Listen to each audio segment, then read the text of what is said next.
Assalamualaikum warahmatullahi wabarakatuh. Alhamdulillahirabbil alamin wassalatu wassalamu ala asrofil anbiya'i wal mursalin sayyidina Muhammadin wa ala alihi washabihi ajmain. Amma ba'du. Yang terhormat Bapak Rektor Universitas Hasyim Asy'ari, yang terhormat Bapak Jasminto selaku Dekan Universitas Hasyim Asy'ari, dan yang terhormat Ibu Khairatul Idawati selaku pendiri metode pasti aksi pasti literasi bersama Bapak Dr. Hanifuddin. Dan yang terhormat dan yang saya sayangi, saya cintai kedua orang tua saya, ayah dan ibu. Terima kasih telah mendukung saya, mensupport saya dari kecil hingga saat ini. Dan yang saya sayangi seluruh teman saya yang telah menemani saya dalam melakukan proses pendidikan ini. Saya Muhammad Zainal Abidin Nur akan menjelaskan dan menerangkan tentang kehanifidaan. Kehanifidaan yang pertama yaitu adalah sebuah metode yang didirikan oleh Bapak Dr. Hanifuddin MAG dan Ibu Khairatul Idawati Mahmud MPD. Metode ini ada sebenarnya ini juga metode sekaligus sebuah istana pendidikan yang didirikan oleh beliau Dr. Hanifuddin dan Dr. Khairatul Idawati. Pondok pesantren ini pertama didirikan pada tahun 2006. Jika dilihat pada tahun sekarang, yaitu sudah berjalan sekitar 2023, yaitu 17 tahun lamanya istana pendidikan Hanifidah ini telah didirikan.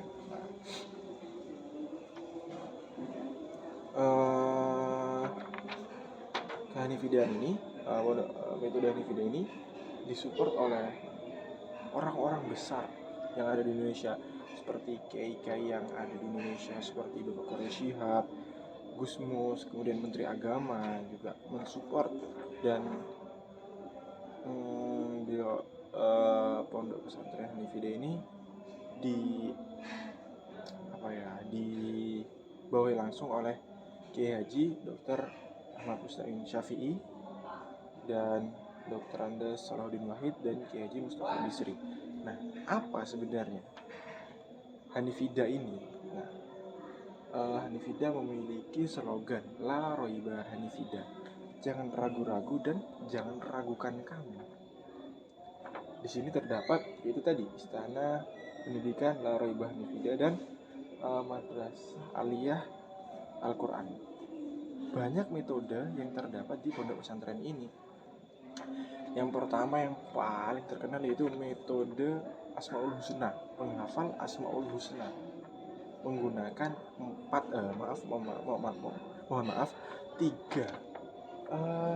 Ada yang menarik dari menghafal Asmaul Husna di sini, karena menghafal Asmaul Husna di sini yaitu siswa tidak hanya diberikan cara menghafal saja, menghafal melihat tulisan yang ada, tidak. Di Hanifidah ini menggunakan metode yang baru, yaitu dengan menggunakan visual siswa dan juga menggunakan pendengaran auditori dan menggunakan kinestetiknya, mengaktifkan kinestetik, karena gerakan adalah kunci dari kecerdasan. Ketika orang sudah memiliki kecerdasan, maka melakukan hal apapun akan menjadi lebih mudah. Asmaul Husna ini, metode Asmaul Husna ini menggunakan ketiganya, yaitu penglihatan, pendengaran, dan kinestetik, gerakan tadi. Nah, sehingga siswa itu tidak hanya lebih bisa mencakup 3 kemampuan siswa, karena kan ada siswa yang lebih cenderung ke visualnya, auditorinya saja, atau kinestetiknya saja. Dan metode ini merangkul 3 metode belajar siswa tadi, sehingga ketika siswa yang cenderung ke auditorinya bisa mendengarkan dengan baik, dan cenderung dengan visualnya bisa melihat dengan baik, dan cenderung dengan kinestetiknya itu bisa melakukan gerak-gerakan sehingga lebih mudah menghafal. Bahkan ini bisa melatih bakat kinestetik dan auditorik dan visual siswa. Itu tadi, makanya metode ini termasuk unik dan pertama di Indonesia. Kemudian metode menghafal Al-Quran, makna, bacaan, letak ayat.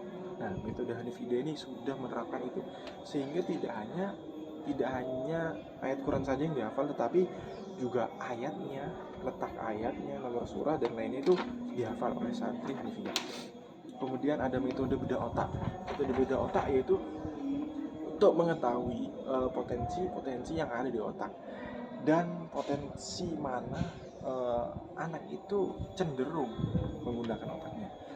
Sehingga metode itu mengajarkan, jika dilihat dari atas, otak kita itu dibagi menjadi dua, yaitu otak kanan dan otak kiri. Otak kiri itu cenderung dengan tulisan, analisis, analisis, tulisan dan lain sebagainya, dan otak kanan itu memiliki kemampuan, keterampilan, fokus musik dan lainnya. Sehingga orang yang menggunakan otak kanan itu lebih cenderung cerdas dan tidak membesar-besarkan masalah. Kemudian jika dilihat dari samping, yaitu ada otak reptilia, bagian reptilia, mamalia, dan neokortex. Mamalia, reptilia itu dimana ketika otak sudah mengendalikan untuk keinginan makan, mamalia untuk berbagi, dan neokortex untuk pemikiran, kecerdasan, membaca buku dan lainnya. Kemudian building ini, pasti aksi, pasti literasi.